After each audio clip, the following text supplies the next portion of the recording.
Some years ago, in the chilling cold of a New York winter, a man lay slumped against a subway wall, shivering and groaning. Hundreds walked past him, some glancing and walking faster, others pulling their coats tighter, avoiding eye contact. Finally, a homeless man stopped, took off his tattered coat, and placed it over the freezing man. Someone watching asked him, "Why did you stop when no one else did?" He answered, "Because I know what it is like when everyone pretends not to see." Dear brothers and sisters, today's gospel reminds us that to walk past people who suffer with open eyes and a closed heart is not merely neglect, it is sin. The sin of indifference, of omission, of pretending not to see. In today's gospel, a lawyer, a scholar of the law, asked Jesus a profound question: "What must I do to inherit eternal life?" Jesus, as always, turns the question back to him, asking what the law says. And the lawyer rightly answers, "Love the Lord your God with all your heart and your neighbor as yourself." And he was theoretically correct. But then comes the tricky part. And who is my neighbor? It's not a simple question. It's a defining question. Because how we define neighbor will determine how far we are willing to love.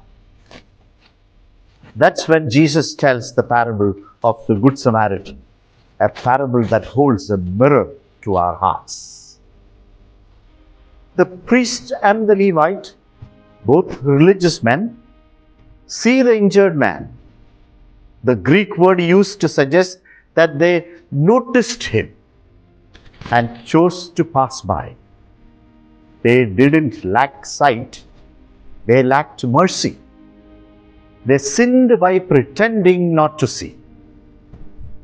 In the world we live in, people in need are everywhere, not just on the streets, but in our parishes, in our families, in our institutions. Some wear torn clothes. Some look around for some food. Others wear smiles that hide depression.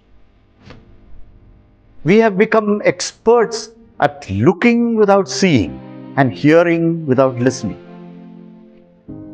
A journalist once recounted how a small barefoot boy stood outside a bakery in Cairo with his eyes fixed on the bread inside. Dozens walked by. The journalist bought the boy some food and asked him, "Why did you not go in and ask for help?"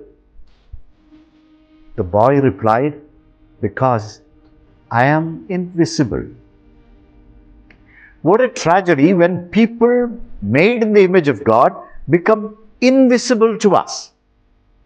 Not because they are hidden, but because we chose not to see. We often confess sins we have done, but we do not confess the good we failed to do. The sin of not standing up for those who are bullied, the sin of ignoring someone's cry for help, the sin of remaining silent in the face of injustice, the sin of telling ourselves, "It's not my problem."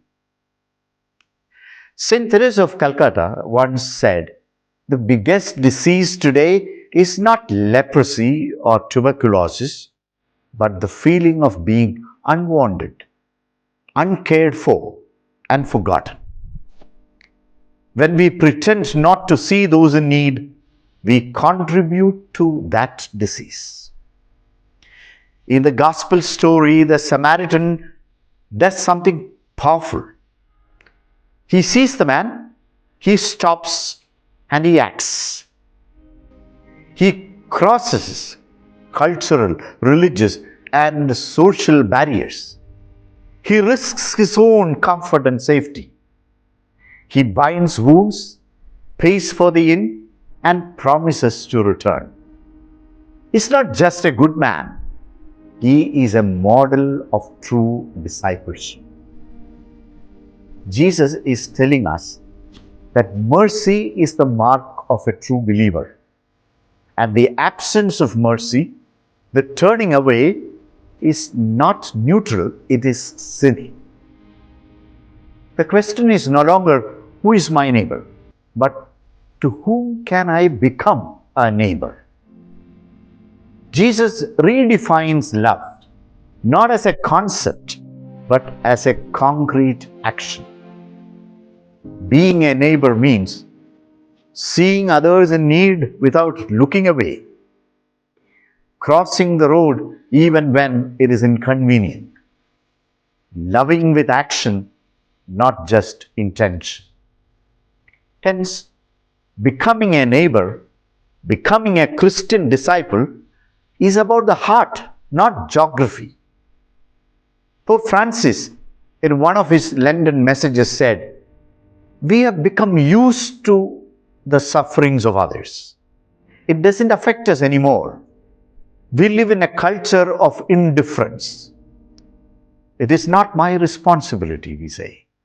And when we ignore others, we ignore God Himself.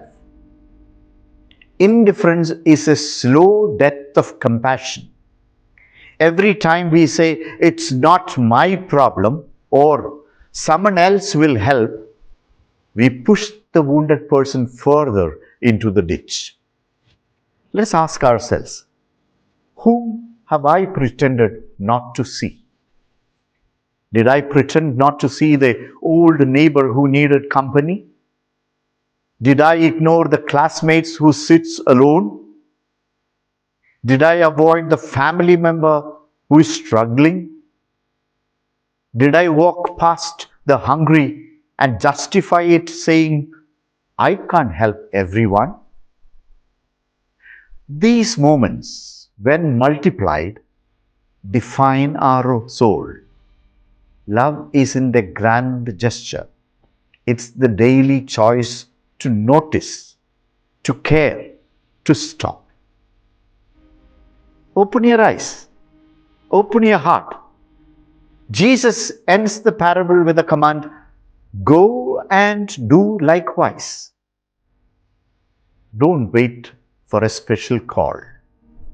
The call is already there in the face of the wounded, the lonely, the hungry, the forgotten. Let's not be like the priest or the Levite, religious but blind. Let's be like the Samaritan, compassionate and courageous. Let's not pretend not to see, for when we see and serve the suffering, we meet Christ Himself.